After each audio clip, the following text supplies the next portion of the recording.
Well, welcome to Old Classic Car. Today I'm at Grocott Heritage Centre. There are some wonderful old lorries tucked away in this building, and also in there we will find the Old Piggery Cafe. Now, if you're a regular on the channel, you'll know we regularly get to over at Continental and the classic and sports car morning meets that are regularly held there. And there is also an Old Piggery Cafe there. So yes, it's a home from home almost. This is, and as you may have spotted, my chariot of the day is the XJ8. It's been given a bit of a run, bit of an outing, just to sort of make sure everything's bedding down properly as it should be. It seems to be behaving itself, but you never quite know. So yeah, I thought it'd be a nice run down here, just to come and admire quite a few old lorries and grab a cup of coffee while I'm at it. Yes, this all looks very promising. This definitely looks like my kind of cafe. As soon as we step inside, there's this wonderful Austin badged pickup. More often badged up as Morris's, based on the Morris Minor, but this is the rare Austin badged version, albeit with a Morris grille in this instance. Well, yeah, that's really cool. Let's have a look at a bit of the information. The Austin pickup registration number, J plates. It's a very late one, 1970. Wow. Yeah, that's in very tidy condition indeed, and what a welcome to the cafe you get, in the shape of that lovely old, basically, Morris pickup. Very nice. I do like a nice commercial vehicle. Let me know in the comments which of the vehicles that are featuring in this upcoming video you would particularly like to take home and have on your driveway. I must admit, I do like these little pickup trucks, but there are loads and loads of vehicles through in the main exhibition area, just through here, celebrating the history of Grocontinental, which, for anyone who lives in the Whitchurch area, they will know that name very, very well indeed.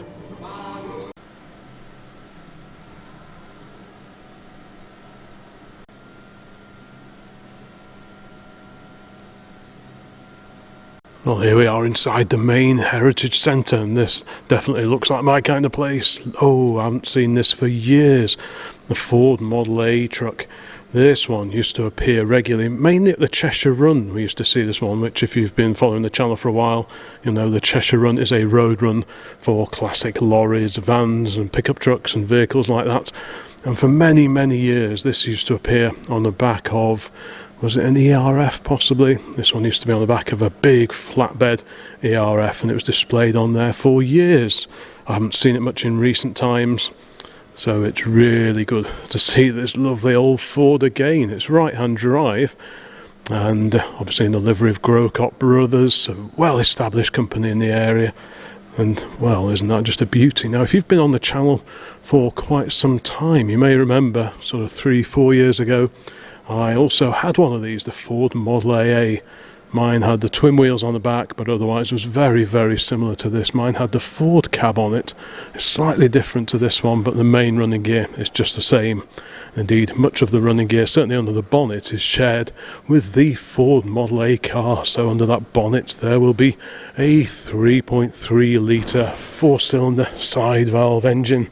Very, very reliable and dependable units. Now, being right-hand drive, I'm guessing this could just be a Trafford Park built example, because a lot of these trucks were shipped over in kit form from America and assembled at Ford's plant over at Trafford Park. 1929 and fully restored in 2000. It's good to see it on its original registration numbers on our VC. Is that Coventry? I will look that one up, but I've got a feeling that's a Coventry series.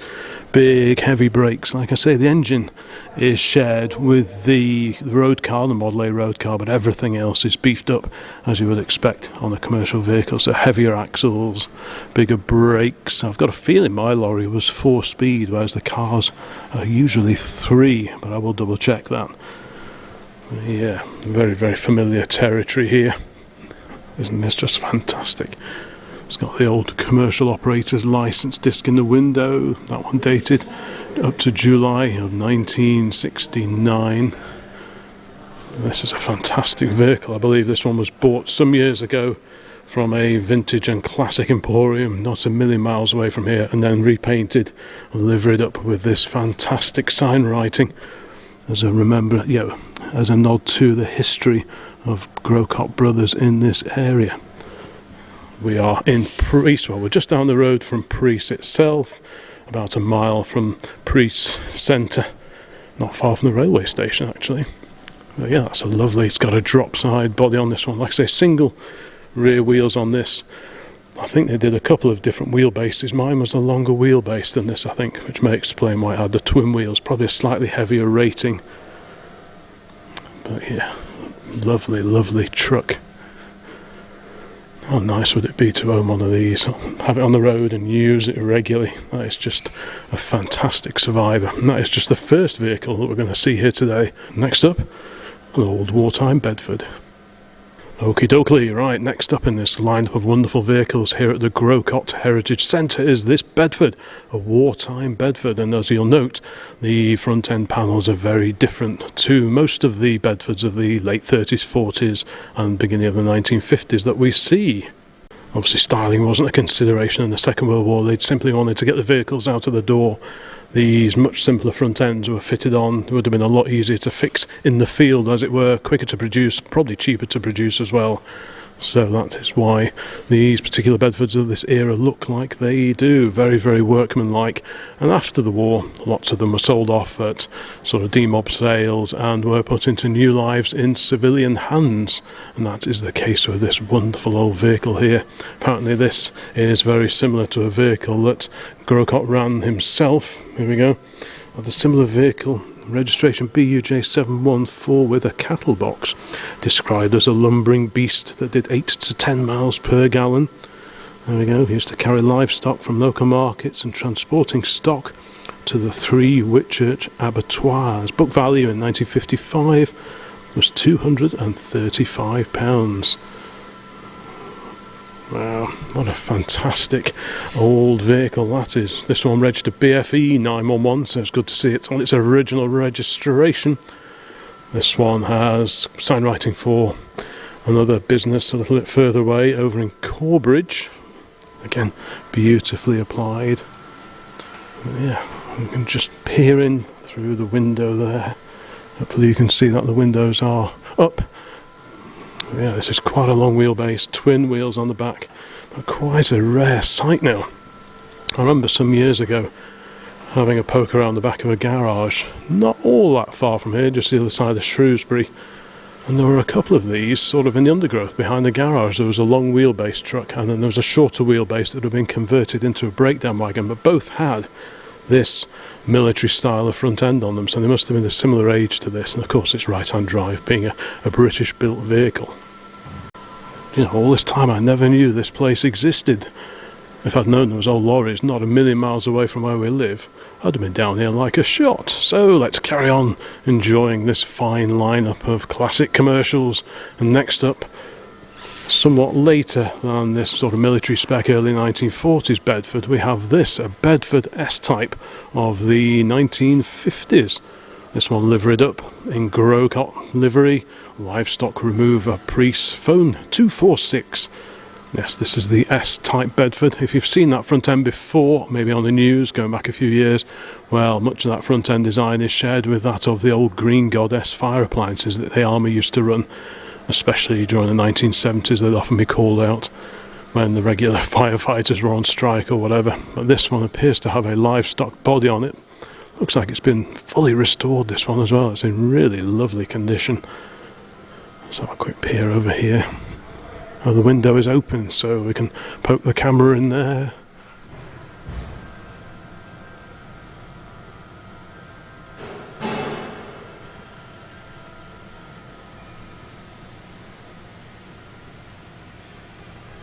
Again, lovely sign writing, proper sign writing.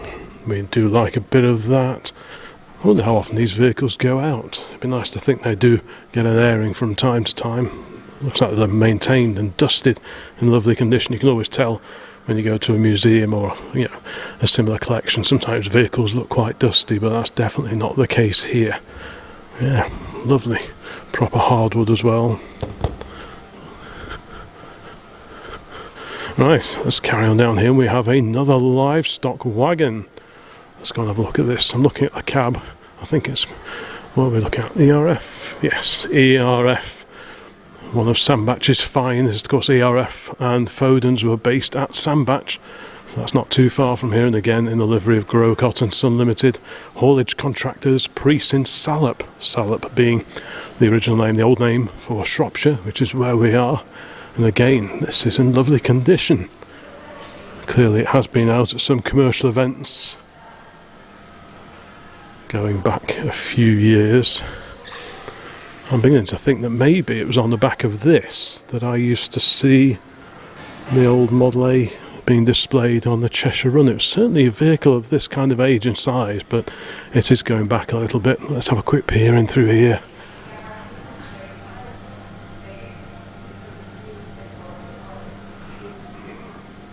Yeah, isn't that just incredible? ERF Edwin Richard Foden, he was part of the Foden family, very famous lorry makers in their own right. Steam, later diesel vehicles they produced. There was a split in the family, a bit of a difference of opinion over future direction of the company, so Edwin set off on his own, also in Sandbach, and set up his own commercial vehicle factory. And it continued for many, many years, as most of you watching this video will remember. Yeah, that is in lovely, lovely condition everywhere. There are some great old photographs. I'm a bit of a sucker for old photographs. There we go. Don't forget to have a look around the rest of the channel if you like your old black and white photos, as there are umpteen collections of old photographs, all scanned and prepared here on the Old Classic Car channel. And yeah, lots of photographs. This company has been around for a long, long time. Grocontinental was a regular name on lorries all over the place, and you often used to see them driving past home. There we go. Back to the 1970s. The Common Market. Who remembers that? Oh, look at that. 1975, transporting an Austrian railway carriage from Vienna to Welshpool and Land via light railway. Yeah. Many exciting trips made. Yeah, it's a real walk through history of this company. But it's great that they have preserved so many of their old lorries, on where the old lorries have disappeared. Replacements have been sought to represent the old lorries, so that's really, really cool. Here is a bit of history on this ERF 1968. This vehicle was supplied from new to Grocott & Son from ERF Sandbach, so this has been in the fleet since day one. How cool is that? 1974, this vehicle suffered fire damage and was rebuilt by ERF as a 16-ton rigid vehicle with a later style cab. The original engine, gearbox and axles were retained. During over 50 years of ownership, this vehicle has registered approximately 1 million miles. Wow. This one's definitely earned its retirement then. What better place to be than in this lovely dry building. Yeah, that really is incredible that that has survived.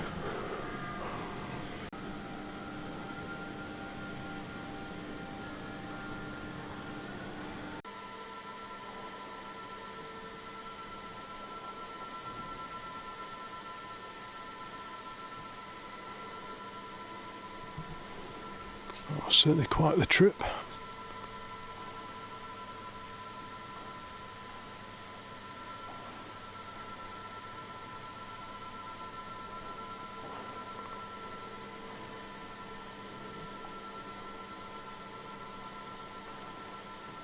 Over here we have a Citroen 2CV. I'm not quite sure why this one is here. Perhaps it was a company vehicle. Who knows? It's on an F registration, so quite a late one. I do like this badge in the middle of the bonnet here. That's pretty neat. I don't think I've ever seen one of those on a 2CV before. I say this is a very, very late one. Of course, the two arrows, that's a nod back to Citroen's past of making gears. So that the two chevrons are sort of a representation of two gears meshing together. And this 2CV6 Special. We saw quite a few of these in France recently, as you might expect, and quite a few of them made it into the France video that I put live just a little while ago. I definitely recommend watching that one if you like your French cars, but this one is in really lovely condition. I wonder if this one gets used much.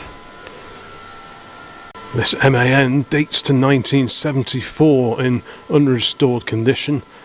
Maybe one day it'll be restored back to roadworthiness, but the important thing is it actually survives at all. 50 years old, this lorry. It's got a sleeper cab on it, so designed very much for long distance trips. Apparently this one did many runs to the Middle East while on the road with Grocontinental. As you can see, a bit of work to do when you see all these shiny lorries at the events that we do get to. It's easy to forget just how much work has gone into them to restore them from this to the gleaming vehicles that we often see. Yeah.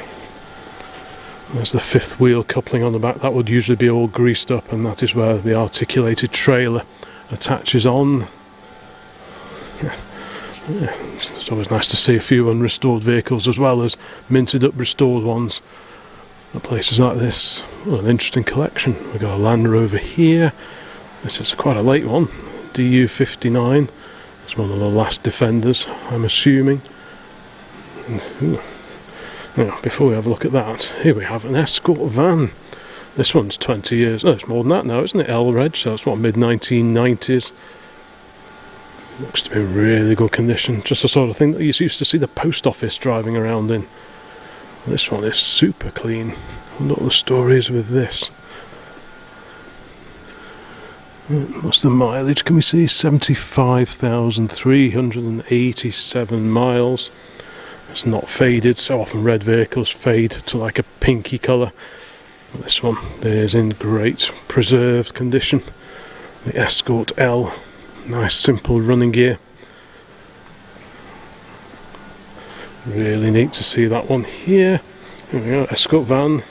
This and similar vans were a familiar sight locally, used by Harry Copnell, fleet engineer. 1994 is the year of that one. And again, it's great that someone had the foresight to keep it, just pop it to one side. And eventually it would appear in this great museum here. Now what do we have here? Is this a Royal Enfield CSL 773? Well, it's pretty groovy, but I'm not quite sure what it's parked up next to. I think we need to see if we can find out a little bit more about this chunky little fella. There we go, this is a woodcutter, as becomes fairly obvious when you come around this side. Yeah, there we go, so there's the big cutting blade and some spare blades at the back there. Yeah, you won't want to get your finger in the way of that. Bit of information here. Ray spotted this one on one of his many trips to Germany. He eventually purchased it from a travelling woodcutter in Mittenwald in Bavaria and was collected by one of Grocontinental's drivers, Eric Edwards. It's amazing what you see when you're out and about driving. Look at the chain on there. Oh. It's pretty hefty.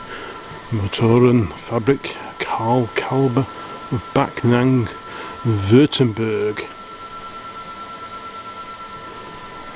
It's got a Deutz engine on it, I can see that much.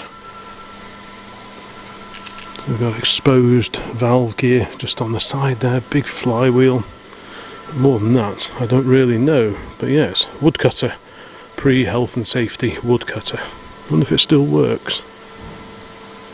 Next to an Audi TT, the Mark 1 TT. They'll be collectible one day, won't they? We have a VW, a bay window, rear-engined, air-cooled VW pickup on a T registration. So late 1970s, right-hand drive, and in really, really lovely condition. I can see the window is just open on the other side, so we'll have a quick peer in there in a moment.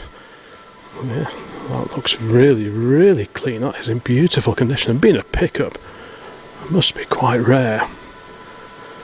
I'm guessing these are always going to be a little bit compromised because you've got the engine at the back here, just like on the Beetle.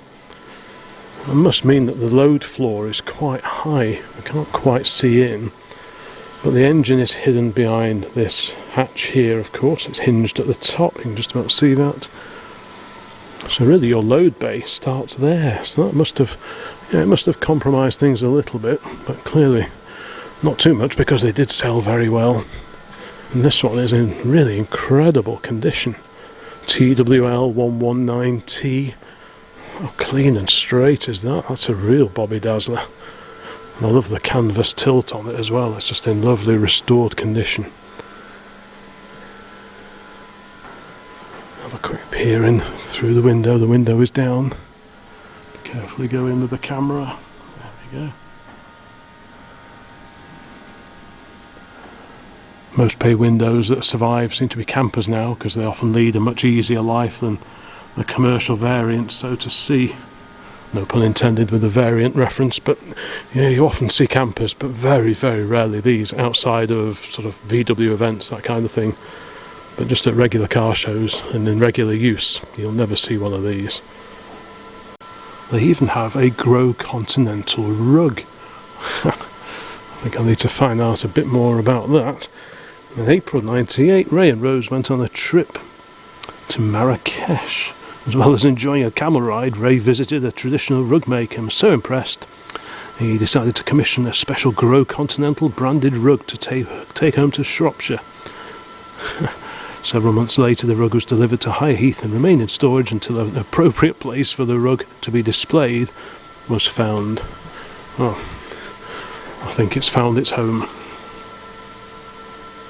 Slightly more recent, on an M plate from the 90s, mid-90s, we have an MAN over here, the tractor unit, again with a sleeper cab.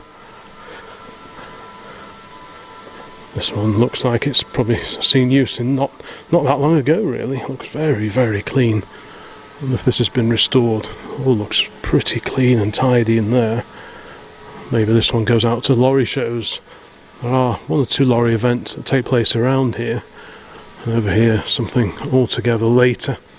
A DAF tractor units from 2015. Grocott, the Grocontinental lorry side of things, has now been bought out by Agro Merchants, still based in Whitchurch. And over here, we've got some of the early history of this particular company and the family that ran it. There we go. There's that Ford Model AA. As a reminder of the early days of the company. Ray, age 3, washing the original Model AA truck that they used to have. What a great photo that is. I think we've got photos of Harley doing a very similar job on ours. Construction of the A49 in 1937. Wow. This is definitely a place worth visiting if you find yourself down near sort of Tilstock, Wem, Priest, that kind of area, just off the A49. It's well worth popping in here, and we will be making use of the cafe before I disappear. There we go, there's a Bedford S-Type, new Bedford petrol S-Type with a greenhouse cattle box body on the back, 1951. There's another one there, Shropshire registered AW, 1955, Ray's first lorry, costing £2,000, Bedford with Perkins R6 diesel engine and a new Thorns cattle container body. Served in the RAF. There's Josie.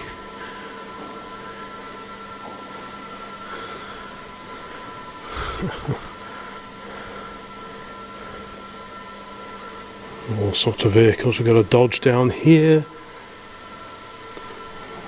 Bedford TK there.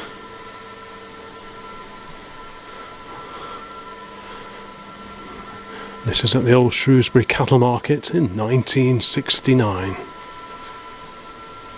Wow, even the sun's come out. What's going on? Well, I think that concludes our look around this really interesting heritage centre, all about this local family firm. I think it's just so great that they've preserved so much of the history. Actually, I forgot to look at this, the Victorian hand cart. There we go. 17 High Street in Wem was the address of Bakers and Grocers from 1851, under the names of Vaughan, followed by Tomlins. This cart was spotted by a haulier friend of Ray at an auction in Lincolnshire, and being aware of Wem's proximity to Priest, he contacted Ray and arranged its purchase. Isn't that lovely? How has that survived? Clearly someone's hoarded it away for a while, but lovely, again lovely, original old sign writing. Sometimes you see sign writing and the typeface may not quite be right. Often numbers, the style of the numbers is often a good way of determining whether sign writing is original or whether it's been recreated. But yeah, I mean, Wem's not far away from here at all. Isn't that a great survivor, that? Drink golden cup tea. Okay, if you insist. Well, there we go. That is my visit to the Grocott Heritage Centre.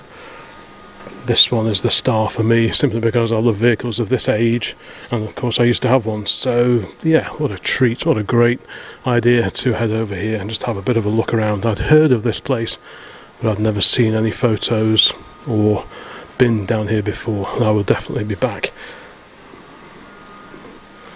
Fantastic. So thank you so much for watching this particular video. Please check out the rest of the channel while you're here. There are lots of videos that feature old lorries on here, so it's well worth having a dig around. There's well over 500 videos at the time of recording this on the channel, many of which feature lorries, vans, pickups, and of course lots and lots of classic cars. So thanks for watching this one. Please give it a like, leave a comment, subscribe if you're not already, and there'll be loads more videos along really soon. So bye for now. This would be a perfect place for a classic car meet one day.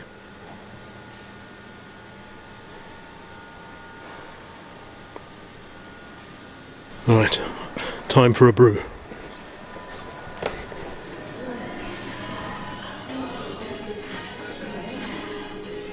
I'm definitely ready for that. Well, that sun didn't last very long, did it? But yeah, what an interesting place.